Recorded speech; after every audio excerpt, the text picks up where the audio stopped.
Safari, naona ujumbe wako unasema kwamba you are on the process, una prepare na familia yako kukuja USA. Congratulations, that's a bold step.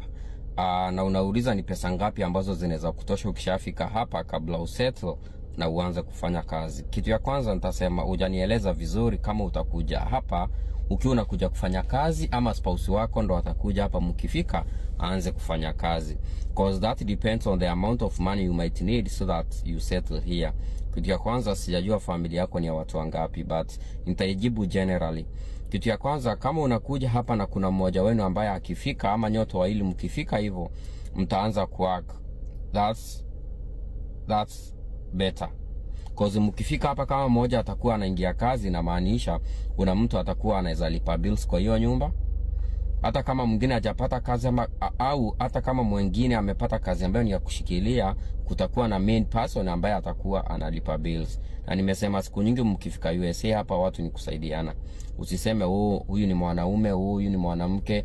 Mkifika hapa mlete hiyo mentality, itakuwa ngumu hata nyinyi wenyewe kugrow. Lazima muweke vichwa pamoja, mugrow as a family. Lazima mshirikiane, mugrow pamoja. Isifike mahali ukaanza kufeel manzi huyu ni mwanamume ndo anafaa afanye kila kitu na ametulia. Anaweza kuwa ni mwanaume lakini hajapata kazi.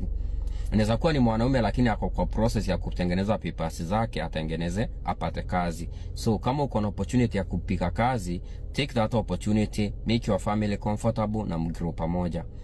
Lakini kama sasa mmefika hapa na mnataka kusettle in Kenyan money, pesa mnaweza hitaji hapa ni nyingi when it comes to Kenyan money, even more than $1 million ndo kusettle. Ndo maana nikasema, but kama kuna mtu amekuja hapa akona kazi,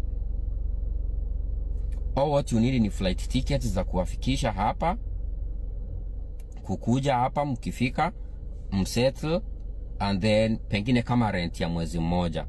That is kama mko na kazi mmekuja hapa. Alafu mkifika hapa mnachangamka mbio mbio, mnahakikisha kila mtu amepata kazi.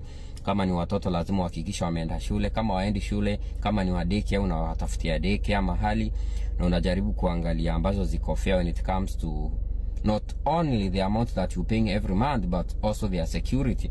Unajaribu kuhakikisha mali watoto wameenda shule kuko secure, the kids will be comfortable going to school there. Those are some of the things that you consider. Then hizo zingine kama nyote mshaanza kazi, it's easier. Kama wife anapika kazi, wewe safari unapika kazi, watoto wanaenda shule, ni rahisi. Cause hauwezi anzia juu, unaanzia chini tu ukipanda. Hapo ndo mnaanza kujua the amount that you can save in a month, the amount that you can save, the amount that you can send back home. Na pengine kama mlichukua loan ndo mfike hapa, the amount that you'll be spending to pay the loan that you have back in the country. Those are the things that you have to make sure you put into consideration when it comes to moving here, settling, and then starting working. So sitaki kusema like the figure, sitaki kusema figure like this is the exact amount. It depends na vile umekuja, it depends na visa pia yenye umekuja nayo. So hizo ndo vitu naangalia. But at the end of the day, if you have an opportunity to come here, congratulations. That's one of the ways to even grow bigger and better. But kama utakuwa na hela,